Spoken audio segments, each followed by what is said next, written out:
Hola, ¿cómo están? Nuestro resumen para la semana que finalizó el 21 de abril de 2017 y empezando nuestro análisis a través del comportamiento que tuvieron los índices de las principales bolsas de interés para nuestro análisis. Observamos que fue una semana que finalizó con datos bastante disímiles dependiendo de las bolsas o de los mercados, donde podemos ver que las principales alzas estuvieron en la bolsa de Brasil, una bolsa que venía bastante castigada en cuanto a rendimientos, mientras que con leves subas para los índices norteamericanos, con excepción del Russell 2000, no un índice de PYME, y sí una suba interesante del 1,56 para el caso de Nikkei de Japón, mientras que para el resto de las bolsas, o sea para Argentina, Chile, China, estas bolsas finalizaron con pequeñas caídas. Analizando el comportamiento que tuvieron las monedas y haciendo análisis de las cotizaciones de los ETFs, vemos que para la semana finalizó con una depreciación del dólar respecto a la canasta de monedas. Si lo vemos en el ETF UP, si bien tuvo caídas más importantes, estas fueron corregidas hacia el final de la semana, pero asimismo terminó con un rojo en cuanto a las caídas. Si analizamos con respecto a qué monedas se dieron estas caídas, podemos observar que con la libra esterlina fue un resultado muy importante. Aquí se puede estar analizando un poco lo que está ocurriendo o lo que venía ocurriendo con las elecciones, la preelecciones francesas. En el caso del euro también finalizó con una apreciación del euro. En cuanto al yen, esta prácticamente no finalizó con mucha variación en relación a la semana previa, si bien tuvo valores mucho más altos de depreciación, pero básicamente se podría decir que no tuvo cambio. Y sí podemos mencionar como un dato importante lo que ocurrió con el yuan, que sí también se depreció respecto al dólar, pero básicamente lo que podemos observar es eso. Y en el caso del plano local, lo que podemos observar es que nuestra cotización, si analizamos a través del dólar MEP, observamos que hubo un incremento de la cotización, es decir, una depreciación del peso respecto del dólar, que pasó de los 15.25 a casi 15.50. En referencia a lo ocurrido con el petróleo en esta semana, en la cual vemos que el dólar se depreció, vemos que el petróleo también tuvo una depreciación importante. El ETF USO finalizó con una caída semanal importante. Si nos concentramos en lo ocurrido con distintos minerales, como puede ser el oro prácticamente finalizó sin cambios para esta semana. Y en el caso de la plata finalizó con una caída de consideración casi igual al incremento que había tenido la semana pasada, mientras que con respecto al acero observamos que tuvo una pequeña recuperación luego de semana importante de caída. En cuanto a los commodities, más commodities agrícolas, como puede ser el caso de la soja, fue una semana que finalizó con una pequeña caída. Aquí hay que mencionar también lo que está ocurriendo con la cotización del yuan, mercado que hoy representa uno de los principales consumidores de este producto, mientras que en el caso de maíz se dio una caída importante y lo mismo ocurrió con el trigo. O sea, una semana en la cual prácticamente todos los commodities, con excepción del acero, que venía ya de caídas previas, y con el oro, pero prácticamente casi todos los commodities con caídas importantes en sus cotizaciones. Analizando lo ocurrido ya en el panorama local y empezando nuestro análisis a través de lo ocurrido con el mercado de rentas variables, podemos observar de que, como si bien mencionamos, el Merval había estado cayendo en pesos,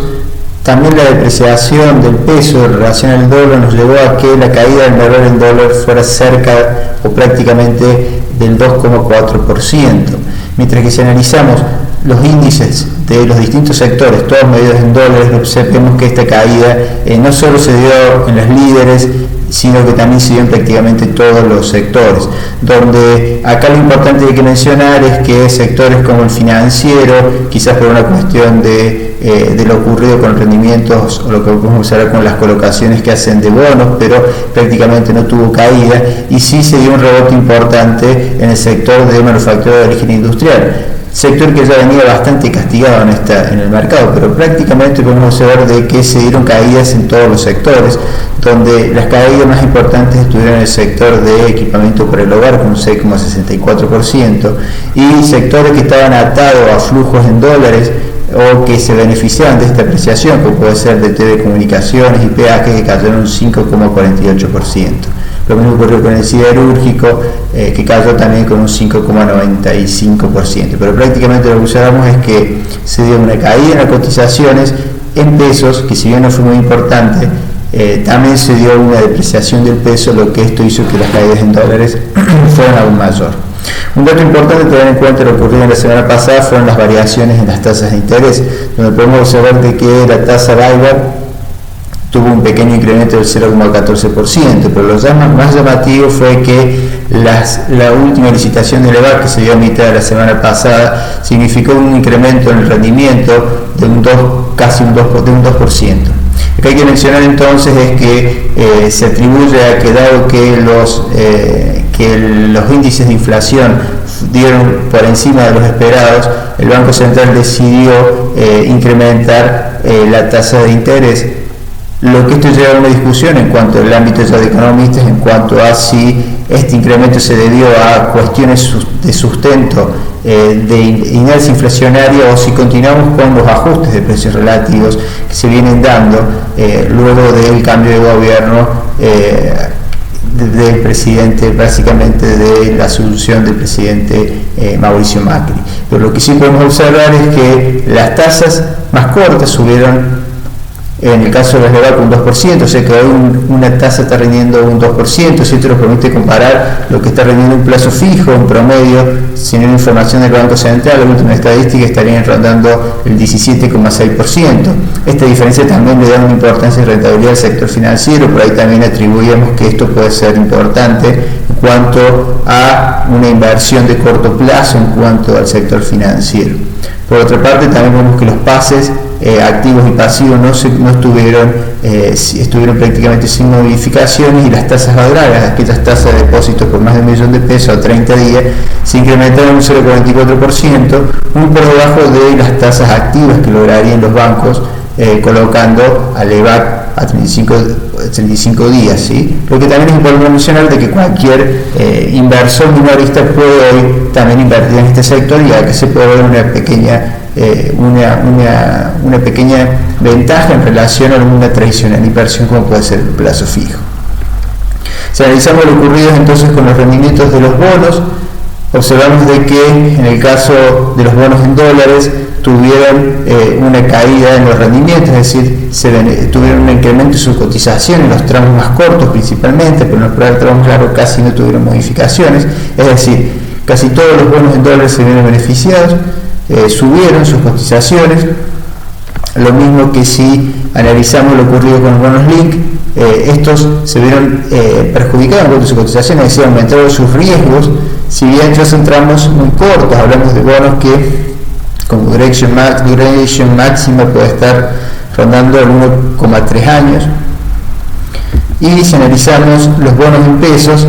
acá vemos que los bonos en pesos tuvieron una caída en sus cotizaciones, y por lo tanto la curva de rendimiento en los tramos más cortos se vio incrementada. Finalmente, si analizamos lo ocurrido con los bonos en pesos Macer, estos ajustados por inflación, vemos que en algunas opciones más largas estos bonos incrementaron sus cotizaciones. Básicamente eso es lo que podemos observar, que fue una semana en la cual desde el plano externo no se puede decir que no ayudó. Hay ciertos activos claves más para países exportadores de commodities como es Argentina, en los cuales sus cotizaciones cayeron, y donde vemos también que en el tramo en la economía local los problemas de inflación siguen siendo una preocupación de las autoridades monetarias, y por lo tanto estos incrementos en tasas lo que terminan incidiendo es en cuanto a las inversiones productivas, y por lo tanto incide de manera directa en las cotizaciones de los activos. Hay que ver entonces esta semana cómo continúan estas cuestiones. Básicamente, desde el punto de vista de colocaciones, se van a hacer colocaciones de mediano plazo, pero ya las licitaciones de letras del Banco Central se hacen una vez por mes, ya desde principio de este año. Bueno, que tengan una excelente semana y nos estaremos viendo la semana próxima.